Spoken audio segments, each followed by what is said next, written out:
Hello বন্ধুরা, কেমন আছো তোমরা সবাই? আমি চলে এসেছি রকমারি ডেইলি লাইফের আরেকটি নতুন ব্লগ নিয়ে। তো আমরা তো এখন আছি চণ্ডীতলায়। আমার এই বাড়ির দাদু মানে আমার বাবার বাবা ছোট মামি মারা গেছে, অর্থাৎ দাদুর মামার বাড়িতে। প্রথমেই যে বাড়িটা দেখালাম এক ঝলকে, সেই বাড়িটাই হচ্ছে মামার বাড়ি। আর যিনি মারা গেছে এই যে এনার বয়স হচ্ছে 104 বছর।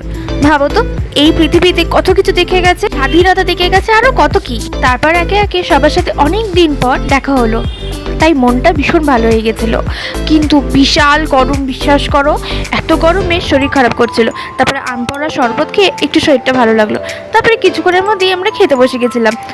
আর খাওয়া দাওয়া সেরে বেরোতেই দুটি সুন্দর রিটার্ন গিফটও পেয়ে গেছিল মা। সবশেষে আর একটু কিছুক্ষণ গল্প করে সবাইকে বিদায় জানিয়ে বেরিয়ে পড়লাম। এবার দেন আমাদের গাড়ির পলিউশনের কাগজটা রিনিউ করে এবার আমরা বাড়ির দিকে রওনা হলাম ভীষণ বিধ্বস্ত অবস্থা। তাহলে ভিডিওটা কেমন লাগলো বলো, ভালো লাগে লাইক কমেন্ট শেয়ার আর সাবস্ক্রাইব করতে ভুলো না। বাই।